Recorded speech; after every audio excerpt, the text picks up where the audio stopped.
Ceci est un livre audio autogénéré par Google. Les éditions Max Milo présentent Jusqu'au dernier Ukrainien de Régis Le Sommier. Je suis là pour remettre de l'ordre chez les volontaires internationaux. Ici, c'est moi qui commande. Trop d'individus se sont présentés au centre et n'avaient rien à y fiche. Ce sont les propos d'un instructeur américain rencontré en Ukraine au début de la guerre par Régis Le Sommier, alors que l'ensemble des médias minimisaient le rôle des États-Unis en Ukraine. Grand reporter à Paris Match pendant 27 ans, plusieurs fois récompensé par la profession, l'auteur a été le seul journaliste à être allé pendant 1 an de part et d'autre du front avec l'armée ukrainienne et avec l'armée russe.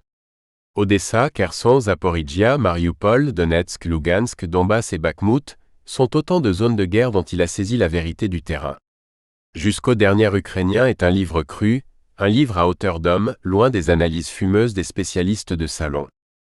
En 2017, Régis Le Sommier a reçu le Grand Prix de la presse internationale pour sa couverture du Moyen-Orient, et en 2018, le prix de la meilleure enquête journalistique pour sa couverture de la bataille de Mossoul.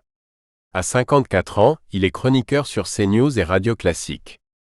Depuis 2022, il dirige la rédaction d'Omerta, plateforme digitale de documentaires et d'investigation.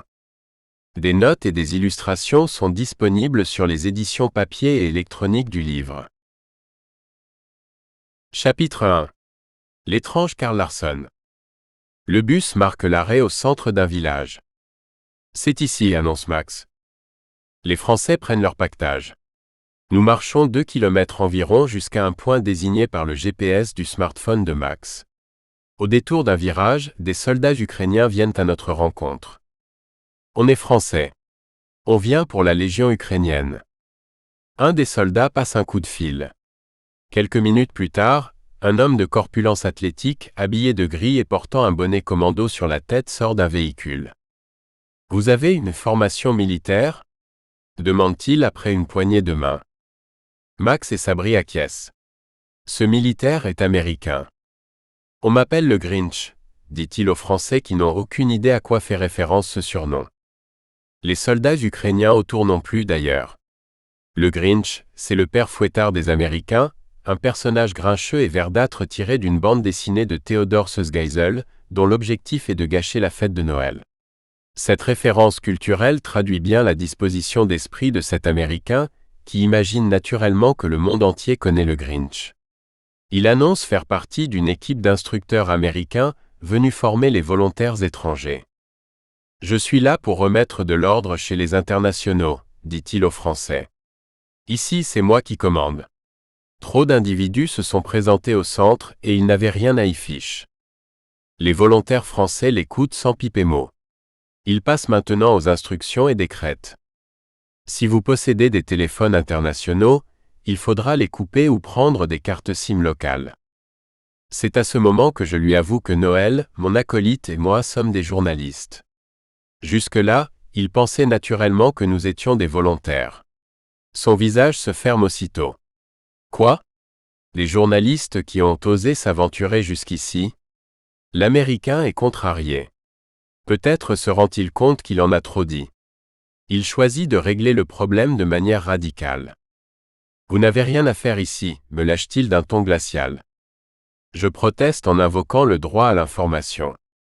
Le public français a le droit de savoir ce qu'il advient de ses compatriotes venus combattre aux côtés des Ukrainiens. L'homme est embarrassé. En bon américain, et même si sa présence ici relève du domaine des opérations clandestines, il croit que le droit à l'information est sacré. Il s'agit d'une vertu de son pays. Techniquement, il n'a pas le droit de nous demander de partir. Alors il joint au téléphone ses homologues ukrainiens, et comme pour se défausser sur eux leur demande. Vous ne voulez pas de reporter, n'est-ce pas ? Il se tourne alors vers moi et avec toute la blancheur de ses dents blanches m'annonce. Ils ne veulent pas de reporter. Il m'explique alors sa démarche d'un ton plus conciliant. Il est venu aider les Ukrainiens. Il combat pour la liberté des peuples, un grand classique américain que j'entends depuis l'Irak. Toutefois, à la façon avec laquelle il nous a parlé tout à l'heure, cet individu exerce clairement des responsabilités. J'ai pas mal traîné avec les militaires américains en Irak. Je sais d'instinct reconnaître celui qui dirige et ce, quel que soit son accoutrement. Au vu du comportement docile des Ukrainiens autour de lui, cet homme n'est pas un simple soldat rempli de bonne volonté. Il aurait pu se contenter de décliner son statut d'instructeur, dire qu'il était chargé de la formation et qu'il venait des États-Unis, cela aurait suffi. Mais son ton directif, ce ici c'est moi qui commande, ne laisse aucun doute. J'ai effectué des recherches sur lui. J'ai retrouvé ainsi un entretien qu'il a donné au Seattle Times. Il s'appelle Carl Larsson et reconnaît faire partie des instructeurs américains venus aider l'armée ukrainienne contre la Russie. Or, quand nous l'écoutions avec les volontaires, tout le monde pensait la même chose. La scène était digne de figurer dans le bureau des légendes. Il existe aussi des éléments curieux dans son parcours. C'est un vétéran de la guerre d'Irak. Il a fait partie d'un contingent militaire ayant participé à la phase initiale de l'invasion. Puis il disparaît. Aujourd'hui, est-il encore sous les drapeaux? Est-il en mission pour le Pentagone? Je ne peux pas l'affirmer. J'ai tenté de le vérifier grâce à des contacts dans l'armée américaine et dans le renseignement français, mais je n'ai pas eu de réponse. La guerre d'Ukraine comporte une grosse part de dissimulation. Ce que je peux confirmer, c'est que, dans le cadre du recrutement des volontaires étrangers qui vont combattre en Ukraine, c'est bien un vétéran américain qui était aux commandes. Un autre article du Seattle Times est paru sur lui le 25 octobre 2022. On y apprend que, après son affectation à la sélection des recrues internationales, Carl Larsson a formé une unité déployée sur le front de Kharkiv. Puis il est rentré au pays. Sur son rôle dans la sélection des volontaires de la Légion ukrainienne, il est écrit qu'il était réticent au départ, en partie à cause des recrues instables ou sans expérience militaire. Il aurait, nous dit encore l'article, lui-même hésité à rejoindre la Légion par peur d'y être mal employé. Finalement, après des discussions avec des représentants ukrainiens, il a accepté de sélectionner puis de former une unité avant d'être envoyé au front. Il a fallu partir vite, après que nous nous sommes dévoilés à l'américain. On ne nous a pas donné l'autorisation de souhaiter bon courage à nos amis. Juste un regard, un petit signe de la main avant qu'il n'embarque à bord d'une Opel Corsa, à ma grande surprise immatriculée dans l'Essonne et conduite par l'américain. Le lendemain de ce départ précipité, Sabri m'expliquera dans un SMS qu'ils sont partis en bus vers une ligne de front où ils doivent relever une unité. Ils ont signé un engagement jusqu'à la fin de la guerre. Chapitre 2. La résurrection de la relique. En réalité, l'histoire ne commence pas exactement ainsi. L'histoire non plus d'ailleurs. Mais elle est bien entre les mains des Américains. Pour preuve, le 3 janvier 2023, le sénateur Lindsey Graham lançait « Je suis satisfait par la voie que nous avons prise. Avec les armes américaines et notre argent, l'Ukraine combattra la Russie jusqu'au dernier Ukrainien. » Déclaration incroyable mais honnête, car elle définit avec une clarté parfaite les intentions américaines dans cette guerre. Il ne s'agit pas tant d'aider l'Ukraine que d'affaiblir ou d'abattre la Russie. La mission de l'OTAN envisage de saigner à blanc un pays, d'utiliser son peuple, son armée, ses fils et ses filles, sans envoyer un seul soldat américain combattre directement sur place. Il faut croire Graham sur parole. Il a été, avec feu son vieux compère John McCain, derrière toutes les aventures militaires américaines des 20 dernières années, avec un leitmotiv, l'intervention à tout prix. Parfois, ce duo de vatés en guerre a poussé en vain pour l'obtenir. Ainsi, le président Barack Obama n'a pas cédé à leurs injonctions de frapper la Syrie de Bachar el-Assad ou de soutenir contre elle des groupes armés d'opposition dont la fibre djihadiste était évidente. Normal que, avec l'invasion russe en Ukraine et la riposte affichée par le camp occidental, Lindsey Graham jubile. Il ne le cache nullement. Comme beaucoup à Washington, il voit dans ce conflit une occasion rêvée de régler de vieux comptes. Ils sont les orphelins de la guerre froide. L'URSS s'est écroulée en 1991, mais la Fédération de Russie est revenue au premier plan, de sorte que certains ont l'impression de n'être pas allés au bout. Avec l'Ukraine, ils tiennent leur revanche et voient en elle le dernier acte de la guerre froide, là où les Russes voient une continuation de la Seconde Guerre mondiale. La guerre qui commence n'a en fait jamais fini. L'ancien secrétaire américain à la Défense Robert Gates et l'ancienne secrétaire d'État Condoleezza Rice arrivent aux mêmes conclusions. Reconnaissons simplement qu'ils font preuve de davantage de pudeur et d'intérêt pour les souffrances des Ukrainiens dans leurs propos, exprimés sous la forme d'une tribune publiée quelques jours après les déclarations de Graham dans le Washington Post. Elle est intitulée « Le temps n'est pas du côté des Ukrainiens ». L'économie de l'Ukraine est en lambeaux. Des millions de gens ont fui le pays. Ses infrastructures sont en train d'être détruites. La plupart de ses ressources minérales, ses capacités industrielles et quantités de terres agricoles sont sous le contrôle des Russes. Le potentiel militaire ukrainien et son économie sont maintenant presque intégralement dépendants des lignes de vie tissées avec l'Ouest, principalement avec les États-Unis. Leur constat est lucide. La situation de l'Ukraine est en effet désespérée. Sans un autre succès militaire contre les forces russes, les pressions occidentales sur l'Ukraine pour négocier un cessez-le-feu grandiront à mesure que les mois s'écoulent sans progression militaire des Ukrainiens. Dans ces circonstances, tout cessez-le-feu négocié laisserait les Russes en position de force pour poursuivre leur invasion dès qu'ils seront prêts. Ceci est inacceptable. Et il conclut, à l'unisson du message de Lindsey Graham, par un vibrant appel à augmenter les livraisons d'armes à l'Ukraine, y compris des chars lourds via les alliés européens, au nom de l'histoire, de 1914, de 1941 ou encore de 2001, lorsque des agressions non provoquées ont conduit les États-Unis à s'impliquer dans des conflits. L'Ukraine est condamnée à gagner pour éviter la guerre mondiale, argumente-t-il. Il en va de l'avenir de la planète. Ils invoquent également les conséquences du conflit sur les économies occidentales et attribuent son origine à un seul homme, Vladimir Poutine. La progression de l'OTAN à l'Est, le coup d'État de Maïdan, la non-application des accords de Minsk, la guerre au Donbass depuis 2014, mais aussi l'invasion de l'Irak que Mme Rice a elle-même supervisée comme membre du gouvernement Bush et qui a fait figure de bouleversement majeur pour la géopolitique mondiale, tout cela est passé sous silence. Cet état d'esprit n'est pas isolé dans la classe politique américaine, où les erreurs passées sont souvent occultées par la nécessité affichée de défendre le bien. Fin février 2022, la guerre en Ukraine n'en était qu'à ses débuts mais dans les médias, on n'était pas au bout de nos surprises. Un tsunami de soutien aux Ukrainiens avait submergé les ondes et les écrans. Il était légitime, car cette invasion brutale avait tout des guerres barbares du passé. La Russie semblait renouer avec ses démons impérialistes. Elle redevenait une menace pour le monde. Bien vite pourtant, l'indignation a laissé place à un phénomène d'un genre nouveau. Le moindre débat s'est révélé impossible dès lors qu'il touchait aux raisons de la guerre ou à son déroulement. Les Torquemada de la pensée étaient passés à l'offensive, à droite comme à gauche, motivés par des intérêts plus ou moins clairs, mais surtout par une russophobie débridée qui visait à mettre dans le même sac Tolstoï, les sportifs russes, François Fillon et les agissements de Vladimir Poutine. Ce qui était russe devait disparaître.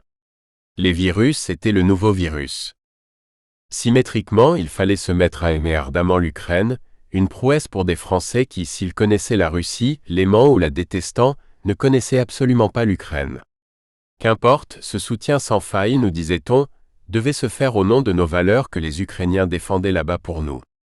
C'est ce qu'a redit le président Zelensky, le 9 février dernier devant le Parlement européen à Bruxelles. Nous nous défendons, nous vous défendons.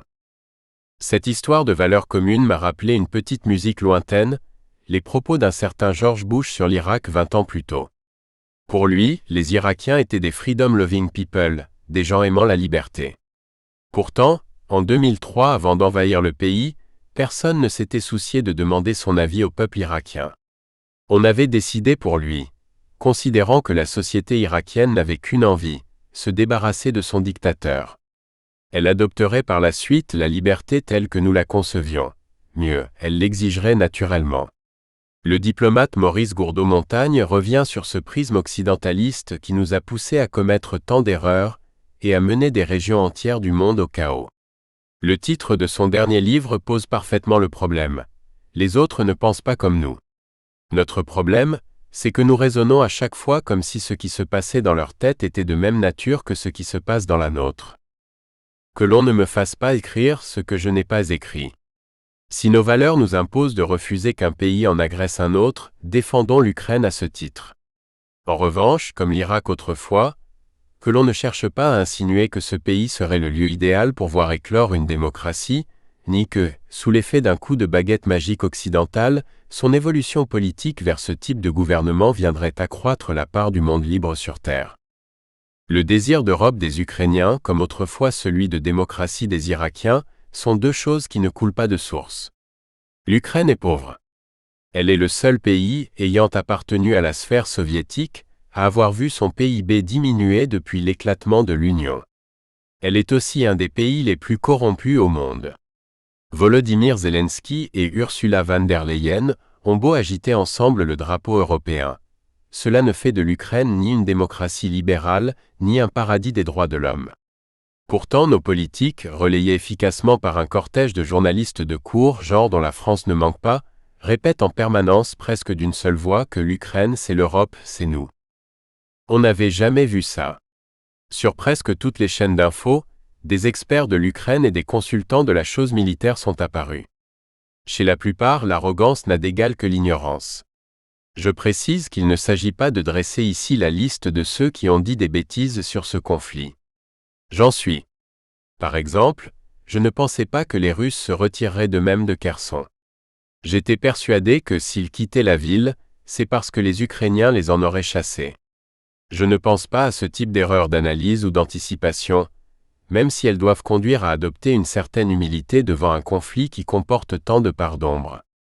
Je parle de ceux qui, à travers la guerre ou plutôt grâce à elle, ont rejoint une cause et se sont trouvés une raison d'être.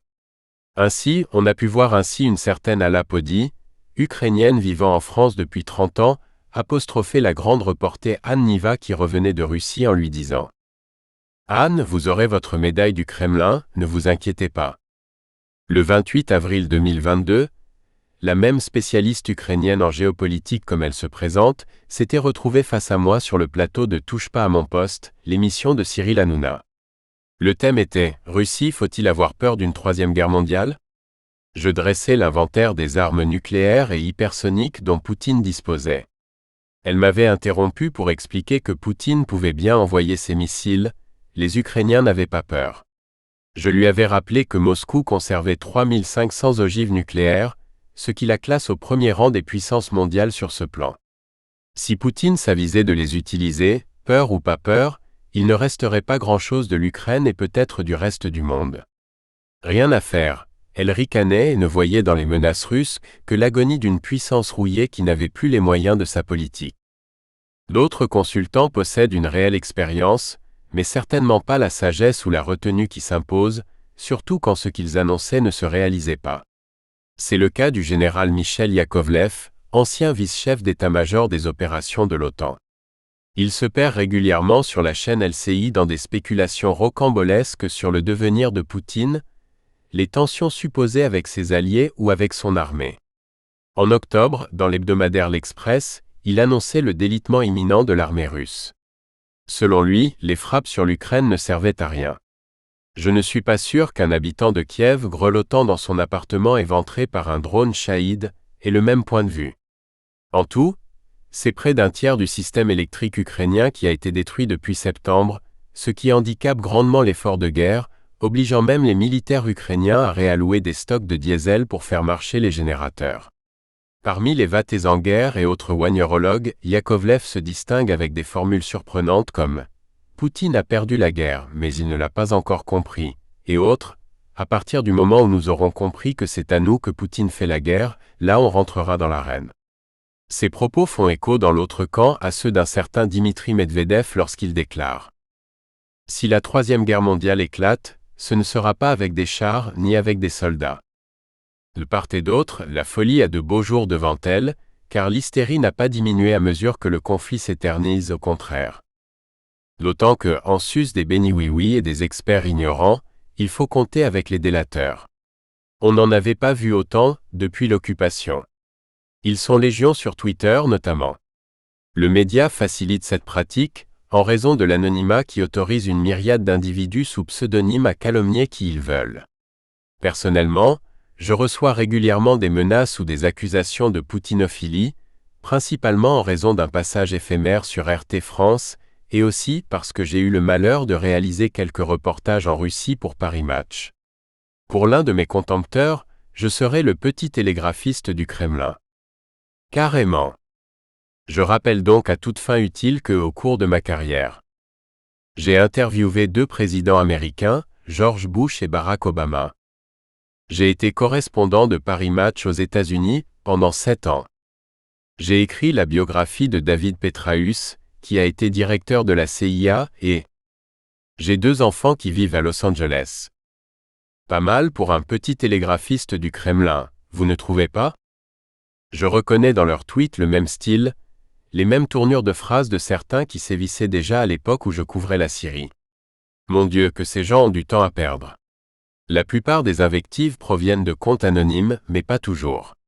Ainsi, un certain Patrick Edery, entrepreneur français vivant en Pologne et ex-éditorialiste de l'hebdomadaire du syndicat Solidarność, est allé jusqu'à relayer une liste, où figure mon nom, de supposés collabos des Russes. Je ne suis pas sûr que Lech Walesa, l'illustre fondateur de Solidarność, aurait apprécié cette inclination pour la dénonciation et la désignation à la vindicte. À son époque, ces armes figuraient en bonne place dans l'appareil répressif de la dictature communiste qu'il combattait. Les accusations de partialité qui me visent sont pénibles et complètement injustifiées. Dès le 24 février, j'ai condamné la guerre. L'agression russe violait le territoire d'un pays souverain par un autre. Inacceptable de mon point de vue. Qu'importe si l'OTAN avait fait son possible pour instiller chez les Russes le sentiment d'être assiégés. Qu'importe si les dirigeants américains avaient renié la promesse informelle faite à Mikhaïl Gorbatchev de ne pas se rapprocher des frontières de la Russie. Qu'importe le prétexte, cela se termine toujours dans les ruines et la souffrance des petits, des humbles, des pauvres. Oui, j'ai condamné cette guerre comme j'avais condamné tous les autres conflits contemporains. L'Afghanistan, l'Irak, la Libye. Autant d'invasions violant le territoire de pays souverains. À l'instar de l'invasion américaine de l'Irak décidée par George Bush en 2003, l'invasion russe de l'Ukraine est une guerre de choix et non de nécessité. Ces guerres, je les connais bien. J'en ai couvert quelques-unes. À chaque fois, elles sont lancées au nom de principes vertueux par l'arsenal médiatique des pays respectifs, le complexe militaro-intellectuel, comme l'appelle l'historien Pierre Conesa, et elles finissent dans les ruines puis l'oubli comme la poussière sous le tapis. Autrefois, on entrait en guerre pour défendre le monde libre, puis pour combattre la terreur. Aujourd'hui, pour les Russes en Ukraine, il s'agit de défendre la patrie supposée menacée par les néo-nazis et l'OTAN. Le prétexte a beau varier, le résultat est le même. Le pays où elle se déroule est anéanti. La perte de sens est totale et les objectifs initiaux ne sont jamais atteints. Je ne vais pas revenir sur l'Irak et l'effet boîte de Pandore que ce conflit a eu sur tout le Moyen-Orient et au-delà. Je m'en tiendrai au constat suivant. En Ukraine, chaque jour, ce sont des centaines de frères slaves qui se tuent pour les morceaux de plaine à blé de Kherson et Zaporijia, ou pour les friches industrielles hors d'âge du Donbass. Or, pendant ces drames sur les ondes, il se trouve toujours de ces commentateurs qui comptent les points comme s'ils jouaient à la bataille navale. Dans ce contexte, autant je suis prêt à débattre des raisons profondes de la guerre en Ukraine, autant il m'était impossible de ne pas condamner la décision d'entrer en guerre de la part de Vladimir Poutine. Pourtant, le problème qui s'est vite posé sur certaines chaînes n'a pas été d'avoir une opinion sur la guerre, mais de pouvoir débattre. S'aventurer un tout petit peu dans un sens s'écartant de la célébration de l'héroïque nation ukrainienne, conduisait à se voir traiter illico d'affreux partisans de Vladimir Poutine, et donc de n'être plus réinvités. Heureusement, tous les médias français n'ont pas versé dans ce travers. Il en est resté qui sont des lieux où souffle l'esprit, comme disait le philosophe Pascal à propos de l'abbaye de Port-Royal. Un jour, un confrère dont je tairai le nom m'a dit « Dans une guerre, il faut savoir choisir son camp. » À titre personnel, pourquoi pas? Mais en tant que journaliste, cette affirmation est une hérésie, même si les haines entre belligérants font qu'il est souvent impossible de couvrir les deux camps, le journaliste ayant séjourné dans un camp se voyant accusé d'espionnage par l'autre. En Ukraine, comme en Afghanistan un an plus tôt, j'ai eu la chance d'aller des deux côtés. D'abord dans celui de l'OTAN au début de la guerre, avec les aviateurs français volant sur Rafale, que j'ai accompagnés à bord d'un avion ravitailleur, à la verticale de la frontière polonaise, face à la Biélorussie et Kaliningrad. Ensuite sur les routes d'Ukraine, en compagnie des volontaires français que nous avons aperçus sur le vif au chapitre précédent. Je les ai suivis à Odessa, Lviv et Yavoriv, tandis qu'ils cherchaient à s'enrôler dans l'armée ukrainienne 13. Enfin sur le front russe, à Kherson, Zaporijia, Mariupol et dans le Donbass pour terminer par une plongée dans l'hiver à Bakhmout, une immersion poignante dans le quotidien des soldats russes, un quotidien fait de tranchées, de glace et de sang. Ma démarche n'a rien de politique. En tant que journaliste, jamais le biais politique ne m'a inspiré. Je tiens à m'écarter des prises de position adoptées par les jusqu'au-boutistes des deux camps. Les uns accuseront mon travail d'être une admission tacite de l'invasion et de pousser pour la recherche d'un statu quo, ce que pour ma part, j'appelle la paix, ce vocable qui sur certaines chaînes d'infos est presque devenu un gros mot. Les autres chercheront à me faire passer pour un indécis, qui persiste à penser que le combat des Ukrainiens est magnifique et qu'il aurait probablement été le mien si j'avais grandi là-bas. Moi, j'ai surtout constaté que cette guerre a, depuis longtemps, dépassé le cadre d'un affrontement entre deux pays. Elle ne peut se comprendre que comme la réactivation du vieux conflit Est-Ouest. Nous espérons que vous avez apprécié cet aperçu. Pour continuer à écouter ce livre audio sur Google Play Livres, utilisez le lien dans la description de la vidéo.